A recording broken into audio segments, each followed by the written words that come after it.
We're good, yeah. We're ready. We're ready to go. Yeah. La rata que lleva Xavi, que lleva su personaje, la cultura oriental está relacionada con la generosidad, la bondad, la esperanza y la sorpresa. Y para su personaje es un elemento esencial. Me gustaría preguntaros a los dos, bueno, en este caso a ti, ¿qué animal te llevarías en este viaje?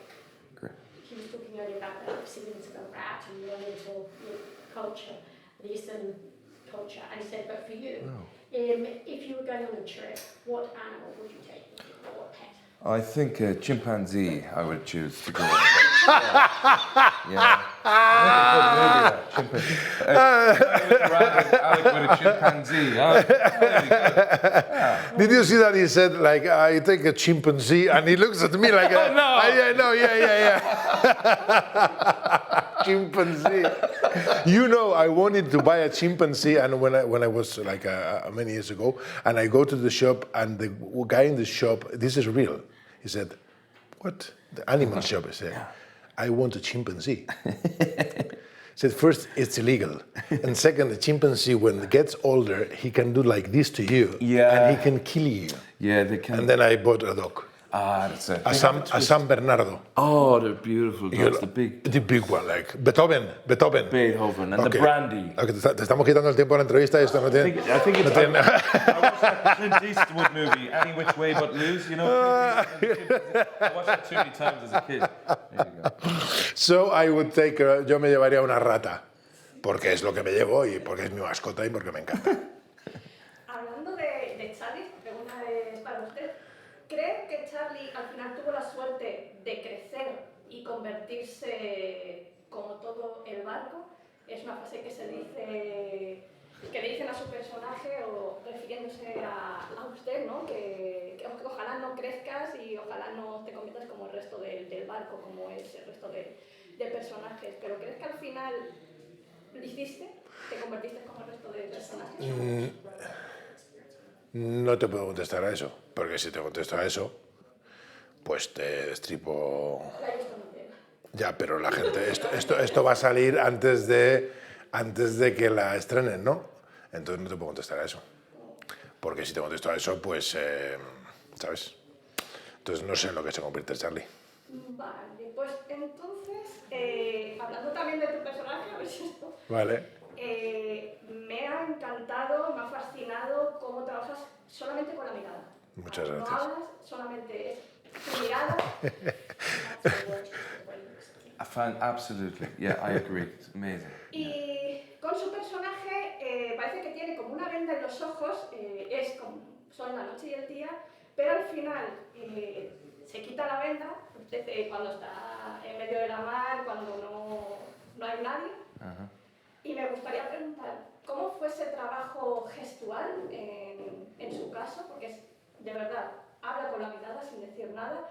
Y en su caso, ¿en qué momento se dio cuenta de lo que ocurre?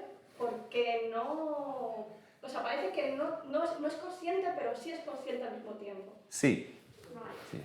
Okay, he said, well, what about your character? It seems like you're wearing a bandage over your eyes, you're all covered up, and then all of a sudden you sort of take it off in the middle of the sea. And so what she means is, when do you actually realise what's going on? It's as if you're covered, and then all of a sudden you realise what's going on. Oh, yeah. Pero dices figuradamente, ¿no?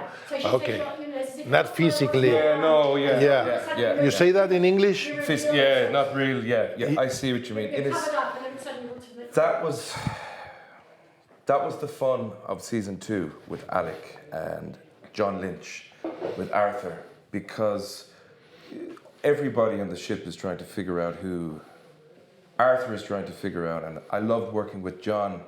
It was like there were scenes, it was like we were in our own detective show, and me and John really enjoyed doing that, you know. But towards the end, Álex realizes, and the way it's written, there's little snippets, there's little clues that you can see. So the fun was trying to do that subtly, you know, and not telegraph to the audience too soon, like episode 1 or 2. Yeah. Yo te voy a contestar en varias partes si puedo. Yo como espectador, cuando veo no soy un gran entendido en cine, ni muchísimo menos, pero cuando veo algo, yo considero que un buen actor, un gran actor, una buena actriz está aquí. O sea, no cualquier gran actor, Meryl Streep, De Niro, Pacino, Marlon Brando, son great actors and actresses. They have it here, you know. Right. So I'm not putting myself there, but when I see an actor say, "Oh, why is he speaking?" Just it's here, you know. Yeah. So the director tell him to say this, but he just action, boom, and it's there. Jeremy Irons, this kind of guys, you know? They have it. So pero me tengo que ir a una cosa que me enseñó uno de mis grandes maestros, que es Santiago Sánchez, que es mi director de teatro y mi socio en la única obra de teatro que yo he hecho hasta el momento, que es Nuevos en el corazón, que es un monólogo dramático, y me enseñó y me sigue enseñando muchas cosas, que es lo que tú ves existe. Entonces, eso es en el teatro.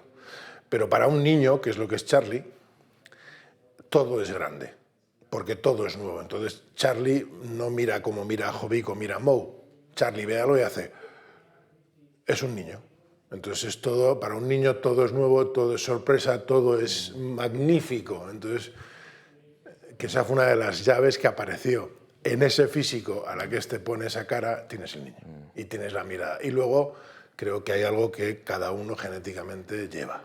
Yes, and as the episodes develop, Jorge loves paying attention to the small subtleties. Yes. So in episode 5 and episode 6, Jorge and the cinematographers, David Barbate and Peque, there's a lot of close-ups.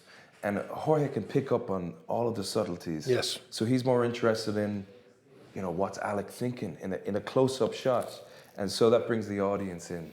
Yeah. They begin to question. It's really smart what they did with the edit. It was very, very smart, you know. Jorge can see. It's visual. En la primera temporada tienen como otra tradición ver una película y veían The Thing. Vosotros, si tuvieseis que tener esa tradición de ver una película para el inicio de temporada, ¿cuál elegiríais y por qué? Okay, well, in season 1 they sat around and watched a film together, let's say. So if you Yes. had to choose a film for season 2, which film would it be for the whole cast to watch? Because they watched The Thing in season 1, John Carpenter's The Thing. Yeah. What would you watch? Pero the movie that I have to watch it with the rest of the crew, so it's not just what I want to see.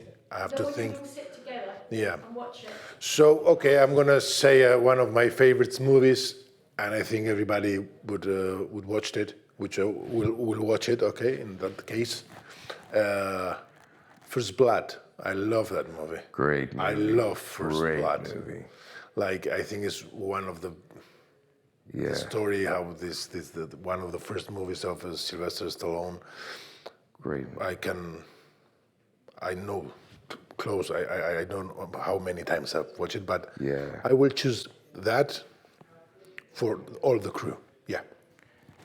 I think One Flew Over the Cuckoo's Nest. I'd watch that. What? One Flew Over the Cuckoo's Nest. Oh, that's Jack Nicholson. Oh my God, you know, they're all different characters and they're all isolated, but they all have a bit of fun. It was kind of like us when we weren't shooting. No.